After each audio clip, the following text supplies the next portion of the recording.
देखिए स्टूडेंट्स, कल हमने करण कारक के अंतर्गत 3 सूत्र देखे थे। नंबर फर्स्ट देखा था साधक तमम करणम। ठीक है, यानी कि जब कर्ता क्रिया की सिद्धि में जिसकी सर्वाधिक सहायता लेता है वहाँ पर तृतीय विभक्ति होती है। नंबर सेकंड था सहयुक्त अप्रधान, यानी सह अर्थ वाले जो 6 अव्यय थे, सह, साकम, समम, सार्धम, सत्रह और युगपत, इन 6 अवयवों के योग में हमेशा कौन सी विभक्ति होती है? तृतीय विभक्ति होती है, करण कारक होता है। और नंबर थर्ड देखा था हमने येनांग विकार है, यानी कि जिस अंग में विकार हो उस अंग में तृतीय विभक्ति होती है। ठीक है, ये 3 सूत्र हमने कल पढ़े थे। आज नंबर फोर्थ है, इससे आगे चलते हैं। नंबर फोर्थ है इत्थम भूत लक्षणम। इत्थम भूत लक्षणे। इत्थम भूत लक्षणे। इत्थम, इत्थम का मतलब होता है इस तरह। इत्थम का मतलब क्या होता है? इस तरह। ठीक है, लक्षणे, लक्षण में, इस तरह, लक्षणे, लक्षण में या चिन्ह में, चिन्ह में, यानी इस प्रकार के चिन्ह में। कहने का मतलब जिस चिन्ह या जिस लक्षण के द्वारा व्यक्ति की पहचान बताई जाए उस लक्षण या चिन्ह में कौन सा कारक होता है? करण कारक होता है, वहाँ तृतीय विभक्ति होती है। ठीक है, तो इसका अर्थ निकलेगा जिस लक्षण या चिन्ह के द्वारा किसी व्यक्ति या वस्तु की, किसी व्यक्ति या वस्तु की पहचान बताई जाए उस लक्षण या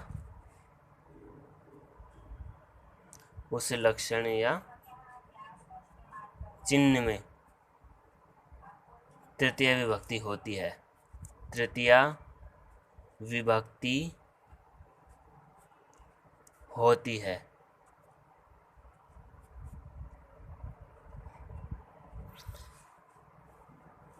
ठीक है, यानी कि जिस लक्षण या चिन्ह के द्वारा किसी व्यक्ति या वस्तु की पहचान बताई जाती है उस लक्षण में, यानी जिस लक्षण के द्वारा उसकी पहचान बताई जा रही है उसमें कौन सी विभक्ति होती है?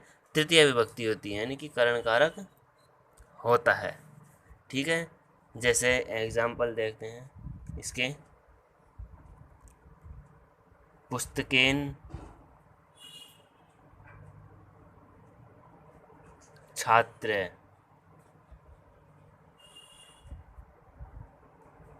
यानी कि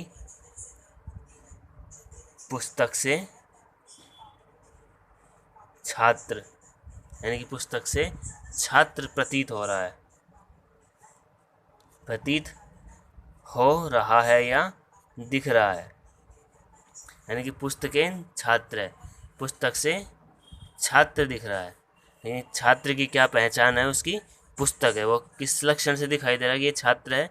पुस्तक से। तो पुस्तक में कौन सी विभक्ति हो जाएगी? तृतीय विभक्ति। ठीक है, तिलकेन पंडित है। तिलकेन पंडित है, तो पंडित की क्या भी लक्षण दिखाई दे बताया जा रहा है यहाँ? तिलक, यानी तिलक से क्या क्या दिख रहा है? पंडित। वैसेन यति, वेशेण यति, यानी कि वेश से साधु या फिर सन्यासी दिखाई दे रहा है। जटा भी ताप से, और देखते हैं, जटा भी ताप से है, जटाओं से तपस्वी दिखाई दे रहा है। ठीक है। गणवेशेन छात्र, गण वेशेन छात्र है, गणवेश से यानी कि पोशाक से क्या दिखा रहा है, दिखाई दे रहा है, छात्र दिखाई दे रहा है। तो गणवेश में कौन सी हो गई, तृतीय विभक्ति हो गई। ठीक है ना। यहाँ जिन से किसी वस्तु या व्यक्ति की पहचान बताई जाए, यानी गणवेशेन छात्र, तो यहाँ छात्र की पहचान किससे बताई जा रही है, उसकी गणवेश से बताई जा रही है। तो गणवेश क्या होगा, उसका लक्षण होगा। तो उस लक्षण में कौन सी विभक्ति होती है, तृतीय। तो यहाँ पर लक्षण क्या है, गणवेश, तो गणवेश में कौन सी विभक्ति हो गई, तृतीय विभक्ति हो गई। इसी प्रकार इन वाक्यों में भी हुई है। पुस्तकेन छात्र, तो पुस्तकेन में हो गई। तिलकेन पंडित है, तिलक में हो गई। वेशेण यति, वेश में हो गई। जटा भी ताप से, जटा में तृतीय विभक्ति हो गई। ठीक है। इसी प्रकार नेक्स्ट सूत्र देखते हैं।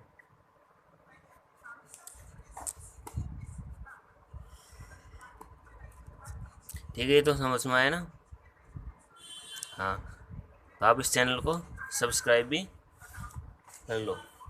ये बात मैं आपको रोज़ रोज़ बता रहा हूँ ताकि आप वीडियो से अपडेटेड रहें। ठीक है। अब इसी सूत्र के अकॉर्डिंग दूसरा सूत्र है प्रकृतादिव्य उपसंख्यानम, यानी जिस सूत्र के बाद भी उपसंख्यानम ऐसा शब्द जुड़ जाता है वो एक अपवाद के रूप में माना जाता है। ठीक है। तो ये इसी सूत्र का अपवाद है। तो ये देखिए, प्रकृत्या दिव्य उपसंख्यानम, उपसंख्यानम एक वार्तिक है, यानी कि अपवाद है। प्रकृत्यादिव्य, इसको अलग अलग करेंगे। प्रकृति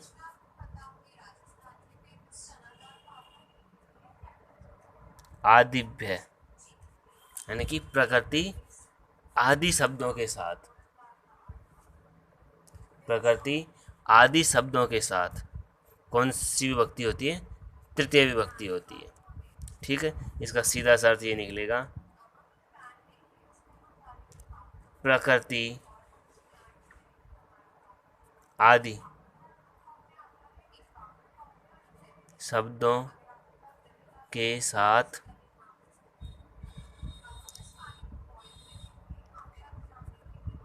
तृतीया विभक्ति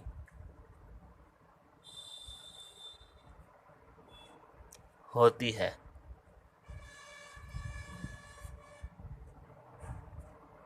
प्रकृति आदि शब्दों के साथ कौन सी विभक्ति होती है, तृतीय विभक्ति होती है, यानी कि करण कारक होता है। ठीक है। अब बात आती है कि प्रकृति, प्रकृति होती क्या है, प्रकृति का मतलब होता है स्वभाव। ठीक है। तो लिख लीजिए, प्रकृति से तात्पर्य है स्वभाव, यानी प्रकृति का मतलब क्या होता है, स्वभाव, यानी कि उसकी स्वभाव कैसा है, उस व्यक्ति का स्वभाव कैसा है, उसकी प्रकृति कैसी है। जैसे एक उदाहरण है, देखिए एग्जाम्पल से समझिए इसको।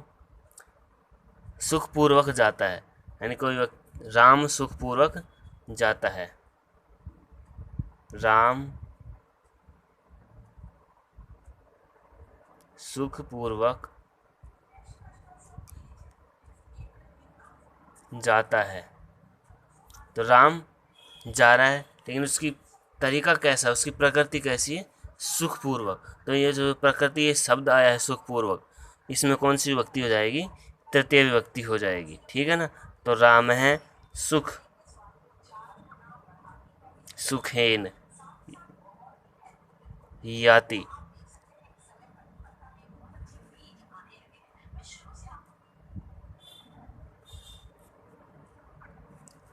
ठीक है, राम सुखपूर्वक जाता है। इसी प्रकार अन्य उदाहरण देख लें, जैसे दुखेन याति, दुखपूर्वक जाता है। नामना, नयन सुख है, नामना नयन सुख है, नाम से नयन सुख। समेन एति, समेन एति, एति मतलब भी वही होता है, एति गच्छति याति, ठीक है ना। समेन एति यानी कि सीधा सीधा जाता है। विषमेन एति, टेढ़ा मेढ़ा जाता है, विषमता पूर्वक जाता है। गोत्रेण गार्गे या स्वभावेन, स्वभावेन शांत है, स्वभाव से कैसा है वो, शांत, उस व्यक्ति का स्वभाव कैसा है, शांत है। तो यहाँ दुखेन, नामना, समेन, विषमेन, स्वभावेन, इन सब में कौन सी विभक्ति हुई है, तृतीय विभक्ति हुई है। इसी प्रकार प्रकृत्या चारुः, प्रकृति से कैसा है वो, चतुर है। प्रकृत्या वक्र है, प्रकृति से कैसा है, वक्र है यानी कि कुटिल है।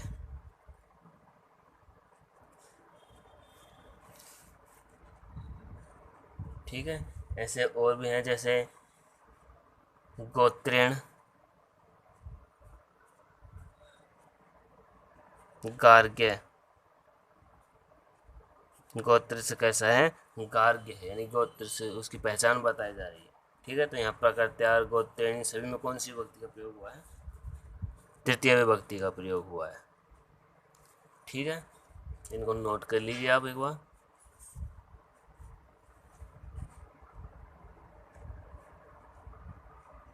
हम आगे चलते हैं नंबर 6 नंबर, यानी कि जो नेक्स्ट सूत्र है उसकी ओर चलते हैं।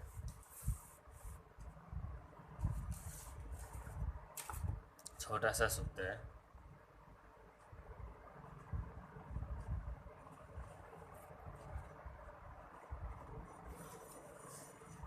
ठीक है। नंबर नेक्स्ट सूत्र पढ़ते हैं, नंबर 6। चलो इसको रहने देते हैं, ये है अलम, जैसे ये वैसे याद रख लेना, नोट डाल के लिख लो।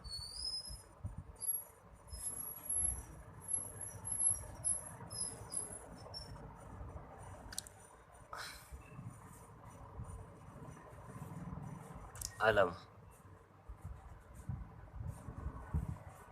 अलम का अर्थ होता है निषेध, यानी किसी कार्य को निषेध करना। यदि अलम का अर्थ पर्याप्त हो तो वहाँ चतुर्थी विभक्ति होती है, लेकिन अलम का अर्थ जब निषेध हो,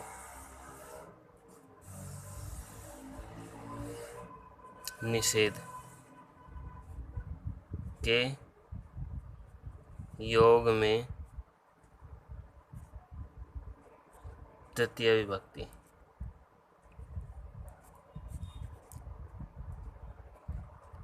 होती है, यानी कि अलम, लेकिन अलम का अर्थ निषेध होना चाहिए। ठीक है, देखिए मैं यहाँ 3 चीज़ें लिख रहा हूँ, अलम, अलम शब्द के 3 अर्थ हैं।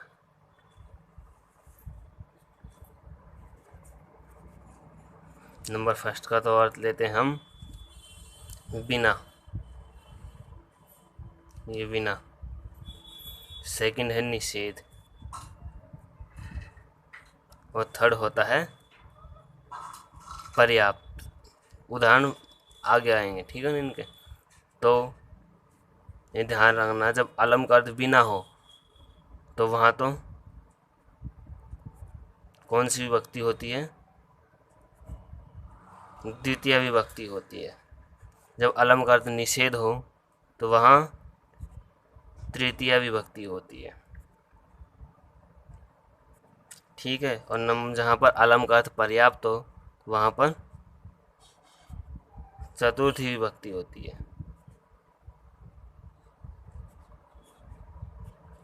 ठीक है ना, ये चीज़ ध्यान रखना, ये चीज़ मैंने अलग से बताई आपको। ठीक है ना, ये कुछ शब्द हैं अलम, इसके 3 अर्थ हैं, जहाँ अर्थ के अनुसार इसमें विभक्ति होती है इस शब्द में। ठीक है ना। अब नंबर नेक्स्ट कारक पढ़ते हैं अपन, नंबर 4th कारक। 4th कारक कौन सा है?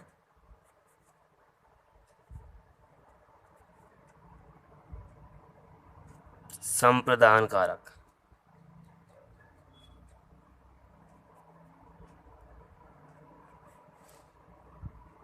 संप्रदान कारक, संप्रदान, सम का, इसमें 2 शब्द, जैसे नाम से समझो, सम का अर्थ होता है समान रूप से, अच्छी तरह से,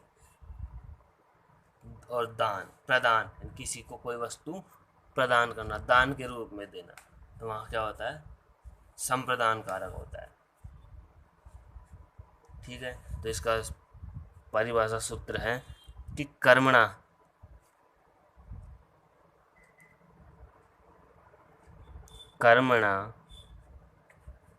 यम अभिप्रेति यम भी प्रेति कर्मणा यम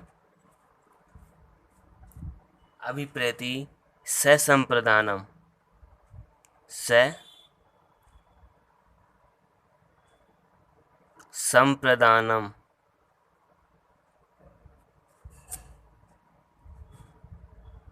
देखिए इसके सूत्र का सूत्रार्थ समझिए। देखिए कर्मणा, जैसे पहले तो इसको अलग अलग करके लिखते हैं, जैसे कर्मणा है ऐसी, यम अभिप्रति इसका टुकड़ा करते हैं, यम और अभिप्रति, ये 2 शब्द हैं इसमें। ठीक है, इधर कर्मणा का अर्थ होता है कर्म के द्वारा, यम जिसको अभिप्रेति प्रसन्न किया जाए,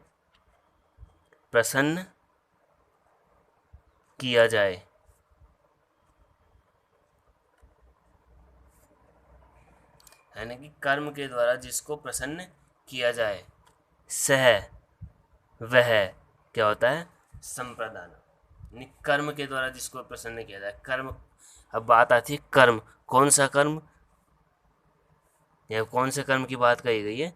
दान कर्म की, यानी कि दान की वस्तु जिसे उद्देश्य करके दी जाए, वह कारक कौन सा होता है? संप्रदान कारक होता है। यानी कि दान कर्म के द्वारा या दान देने के कर्म के द्वारा जिस व्यक्ति को प्रसन्न किया जाए, उस व्यक्ति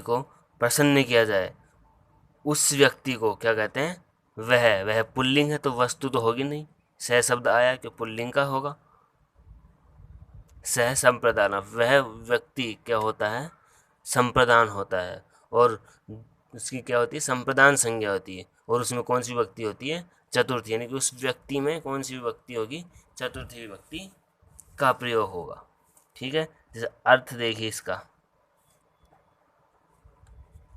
देखिए सूत्रार्थ, दान देने के कर्म द्वारा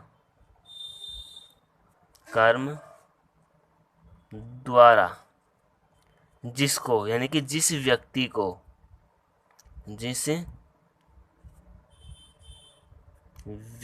को प्रसन्न किया जाए,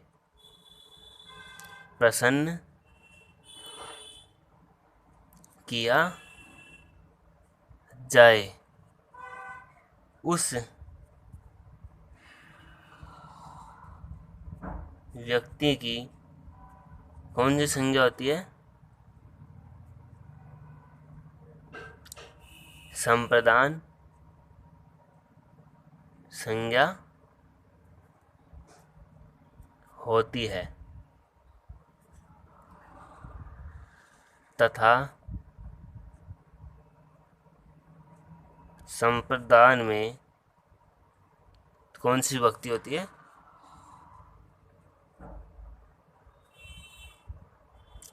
चतुर्थी विभक्ति होती है।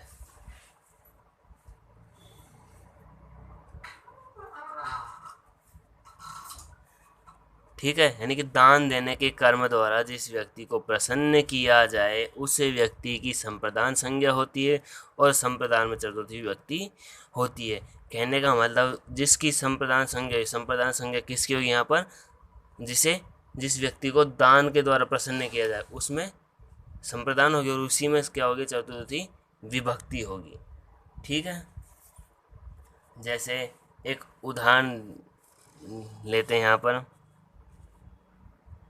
समझ तो गए होंगे। यानी कि जिस व्यक्ति को प्रसन्न किया जाए, जो व्यक्ति प्रसन्न हो रहा है दान देने के कर्म से, उसमें चतुर्थी विभक्ति होगी, ये ध्यान रखें। ठीक है, जैसे राजा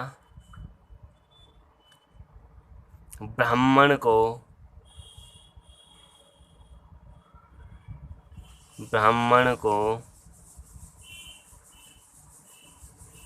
धन देता है, धन देता है। यानी कि राजा ब्राह्मण को धन देता है। ठीक है, तो देने की क्रिया किसके द्वारा की जा रही है? यहाँ पर राजा के द्वारा की जा रही है। लेकिन राजा क्या दे रहा है? धन दे रहा है। और जो दान कर्म यानी दान कौन कर रहा है? राजा कर रहा है। ठीक है ना। लेकिन किस व्यक्ति को दे रहा है? यानी कि दान कर्म के द्वारा किस व्यक्ति को, यानी धन के द्वारा किस व्यक्ति को प्रसन्नता मिलेगी? यहाँ पर ब्राह्मण को मिलेगी। ब्राह्मण को ही प्रसन्न किया जा रहा है, तो ब्राह्मण की क्या हो जाएगी? यहाँ पर इस ब्राह्मण की संप्रदान संज्ञा होगी और इसमें क्या होगा? चतुर्थी विभक्ति का प्रयोग हो जाएगा। ठीक है, तो बनाएंगे निर्पह, ब्राह्मण को ब्राह्मणी बोल। जिस प्रकार रामाय बनता है उसे प्रकार ब्राह्मणाय। धनम ददाति। ठीक है, तो यहाँ ब्राह्मणाय में कौन सी विभक्ति हो गई? चतुर्थी विभक्ति हो गई।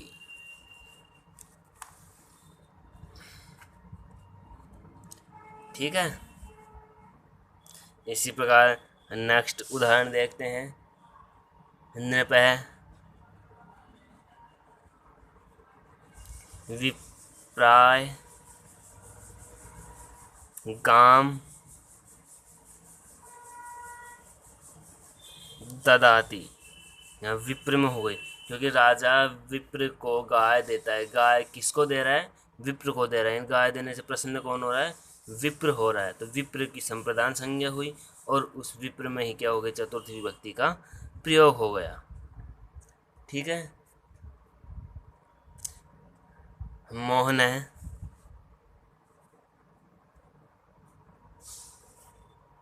सोहनाय मोदकम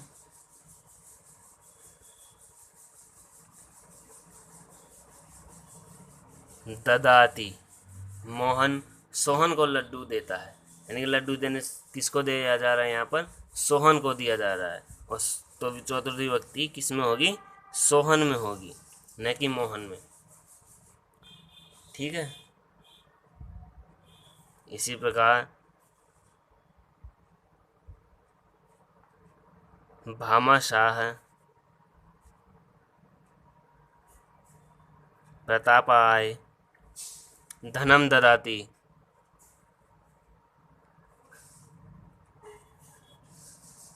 धनम ददाति, भामाशाह ने प्रताप को धन देता है, धन देता है। यानी कि भामाशाह धन किसको दे रहा है? प्रताप को दे रहा है। तो इससे प्रसन्न कौन हो रहा है? प्रताप हो रहा है। तो प्रताप में कौन सी विभक्ति हो जाएगी? चतुर्थी विभक्ति हो जाएगी।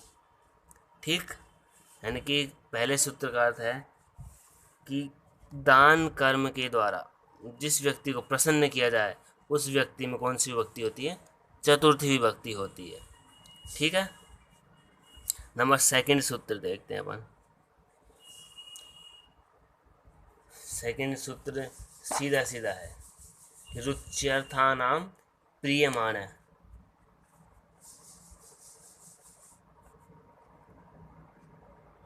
रुच्यर्थानां प्रीयमाण है।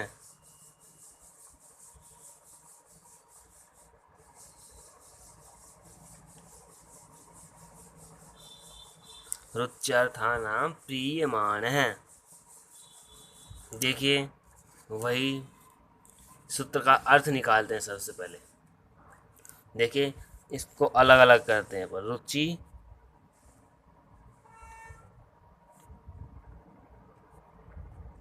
अर्थानाम,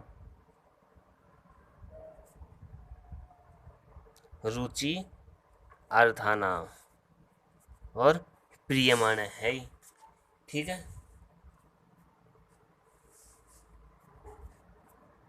देखिए रुचि यानी कि रुचि अर्थानाम अर्थ वाली, रुचि अर्थ वाली धातुओं का,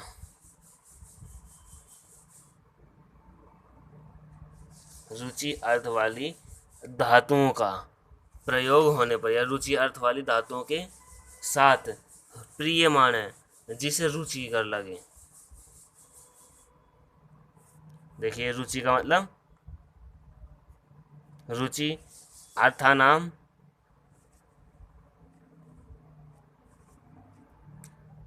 अर्थ वाली, रुचि अर्थ वाली धातु, धातु ही होगी। ठीक है ना। प्रियमाण है जिसे प्रिय लगे। तो कहने का मतलब इसका अर्थ हम इस तरह निकालेंगे कि रुचि अर्थ वाली धातुओं में, धातु के साथ जिसे रुचि कर लगे यानी जिसे जो वस्तु रुचि कर लगे उसमें किसमें? जिसे अच्छी वस्तु अच्छी लग रही है उसमें चतुर्थी विभक्ति होती है। ठीक है ना। देखिए अर्थ देखिए रुचि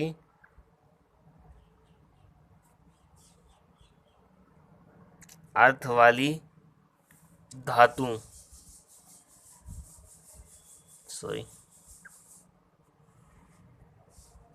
रुचि अर्थ वाली धातुओं, दो धातुएं होती है रुचि अर्थ वाली, एक तो रुच और एक होती है स्वर्द। ज़्यादातर रुच का प्रयोग होता है। ठीक है ना। रुचि अर्थ वाली धातुओं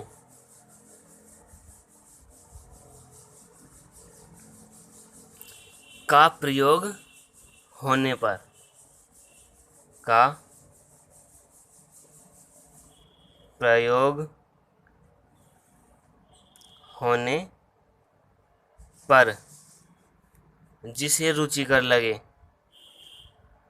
जिसे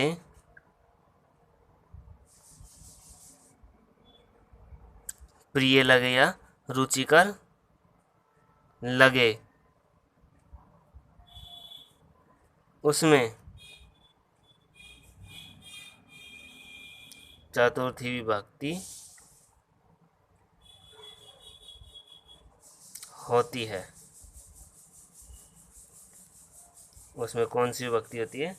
चतुर्थी विभक्ति होती है। जैसे एग्जाम्पल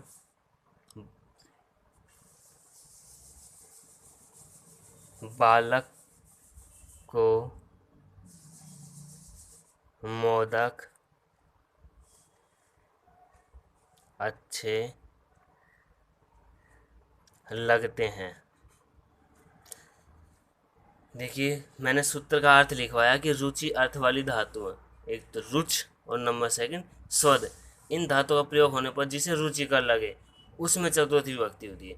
जैसे एक सेंटेंस है अपने पास, बालक को मोदक अच्छे लगते हैं, तो अच्छे क्या लगते हैं? मोदक। लेकिन ये रुचिकर किसे लग रहे हैं? बालक को लग रहे हैं। किसको लग रहे हैं? तो बालक को, तो बालक में चतुर्थी विभक्ति का प्रयोग होगा। तो इसका क्या बनेगा, बालकाय मोदकम रोचते। रुच धातु से बनाएंगे तो रोचते बन जाएगा, और स्वद धातु से बनाएंगे तो स्वद्यते बन जाएगा।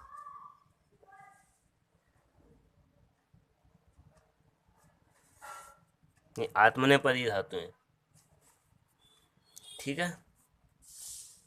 एक ही बात है, दोनों ज्यादातर रुच धातु का ही प्रयोग होगा, ठीक है। अगला देखिए, तो यहाँ बाल काय में चतुर्थी विभक्ति हुई। हर ये भक्तिम रोचते, हरि को क्या अच्छी लगती है, भक्ति अच्छी लगती है। नेक्स्ट, सर्वेभ्य चायम रोचते,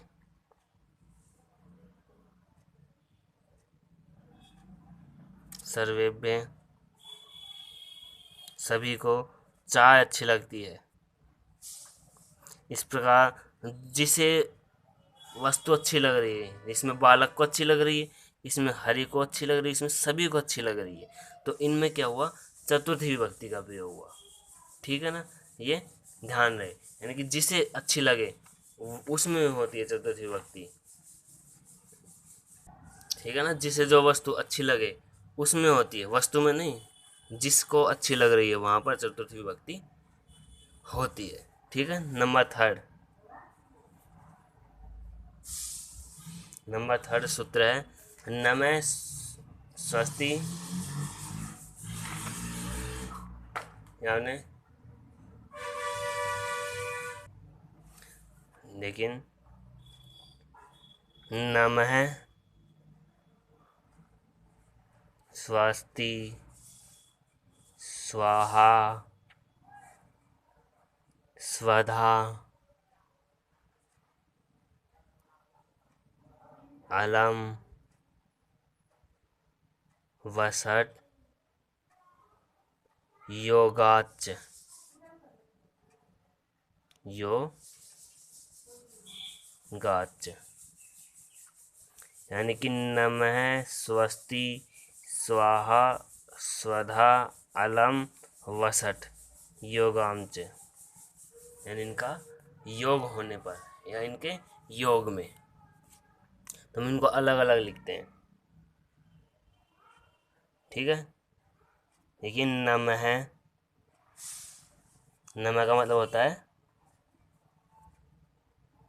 नमस्कार करना, ये अव्यय है, जबकि नम धातु भी होती है। नम का अर्थ होता है नमस्कार करना, वो धातु है, एक नम है, ये अव्यय है न, ये सारे अव्यय 6 अव्यय हैं। नम है यानी नमस्कार करना,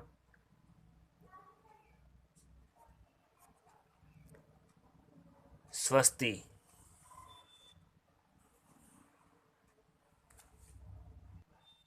स्वस्ति इसका मतलब होता है कल्याण करना। स्वाहा, स्वाहा का मतलब होता है देवताओं के लिए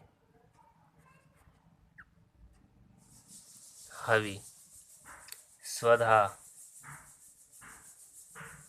जैसे हम हवि का दान नहीं देते यज्ञ वगैरह, तो वहाँ बीच बीच बोलते हैं स्वाहा, तो वो वाला स्वाहा है ये, देवताओं के लिए हवि। जब वो जो हवि और देवताओं के लिए दी जाए तो स्वाहा बोलते हैं, तो जब पितरों के लिए दी जाती तो वहाँ स्वधा बोला जाता है। तो स्वधा का मतलब होता है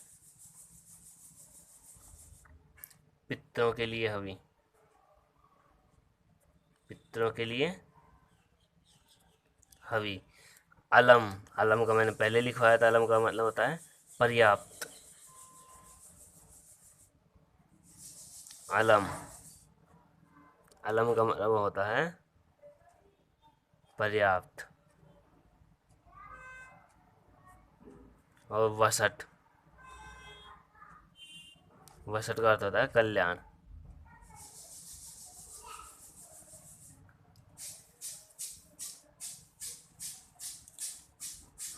ठीक है, यानी कि नमः, स्वस्ति, स्वाहा, स्वधा, अलम, वसट अव्ययों के अर्थ लिख लो। अव्ययों के योग में चतुर्थी विभक्ति,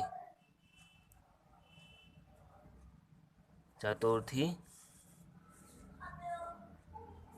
विभक्ति का प्रयोग होता है, प्रयोग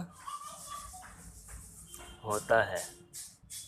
यानी कि ये 6 अव्यय हैं, इनके योग में हमेशा कौन सी विभक्ति होगी? चतुर्थी विभक्ति होगी। ठीक है, जैसे एग्जाम्पल देखते हैं। पहले नमः, जैसे गणेशाय नमः, गणेशाय नमः। नमः पीछे भी लग सकता है, आगे भी नमः शिवाय, शिव के लिए नमस्कार। हनुमते, हनुमते नमः, हनुमान को नमस्कार या हनुमत को नमस्कार। इंद्राय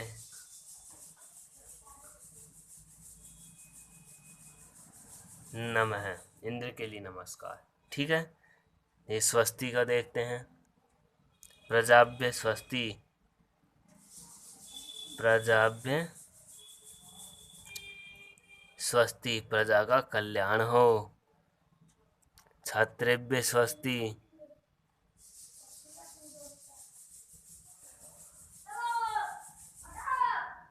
छात्रेभ्य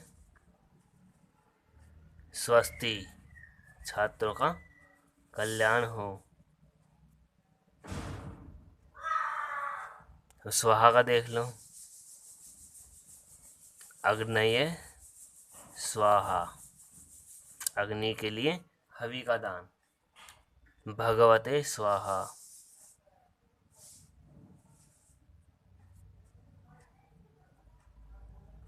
भगवान के लिए अग्नि का दान, हवि का दान। यदि यहाँ भगवती को देना हो तो भगवत्यै ही आएगा,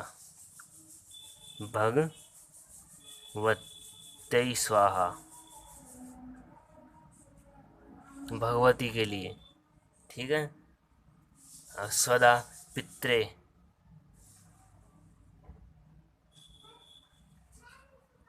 स्वधा पितृ के लिए, पितृ के लिए हवि का दान। तो यहाँ स्वाहा नहीं स्वधा बोलेंगे।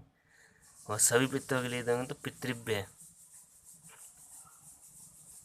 पितृभ्य स्वधा। ठीक है, वसट, वसट बचा तो वसट के लिए हम लगा देंगे इंद्राय वसट, इंद्राय वसट। हम बचा अलम, अलम जहाँ पर्याप्त अर्थ वाली धातु आए।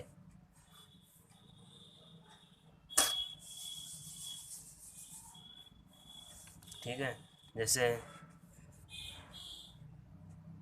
दैत्यभ्यो हरि अलम, अलम का मैं यहाँ कर रहा हूँ प्रयोग, है ना।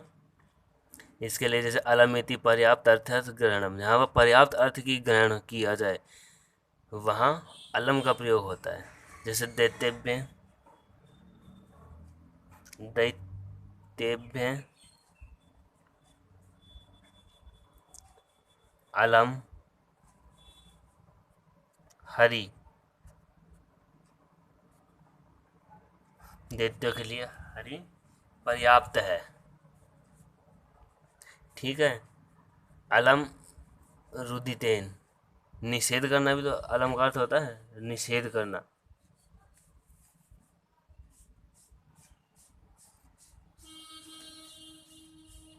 तो वहाँ तृतीय विभक्ति होती है।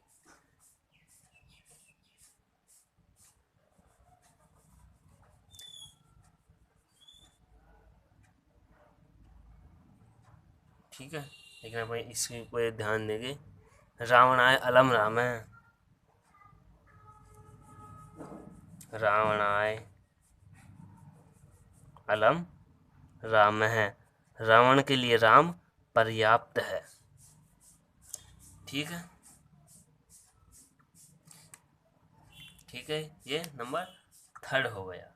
अब इसके बाद एक सूत्र और पढ़ लो आज।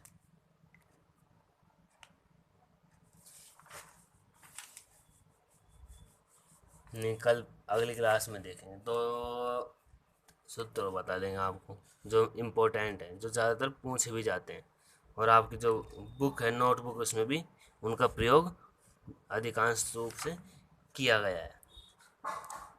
ठीक है, ओके स्टूडेंट्स, देखिए आज हमने संप्रदान कारक पढ़ा, जिसके अंदर नंबर 1 देखा हमने कर्मणा यम अभिप्रति सह संप्रदानम, यानी दान कर्म के द्वारा जिस व्यक्ति को प्रसन्न किया जाए उस व्यक्ति में कौन सी विभक्ति होती है, चतुर्थी विभक्ति होती है। नंबर 2 देखा रुच्यर्थानाम प्रियमान है, यानी कि जिसे वस्तु अच्छी लगे उसमें चतुर्थी विभक्ति होती है।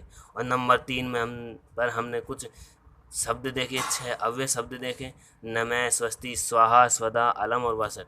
इनका प्रयोग होने पर इनके साथ हमेशा कौन सी विभक्ति होती है, चतुर्थी विभक्ति ही होती है। ये चीज़ें आज हमने पढ़ी, तो इनको आप लर्न भी करना और ठीक है ना। और जो मैंने लिखवाया है यहाँ पर, इनको नोट भी करना आप। ये देखिए, नोट कर लीजिएगा वीडियो को पॉज करके, और जो मेरा चैनल इसको लाइक, सब्सक्राइब और शेयर ज़रूर कर दें, ताकि आप वीडियो से अपडेटेड रहें। ठीक है ना स्टूडेंट्स, ओके, धन्यवाद।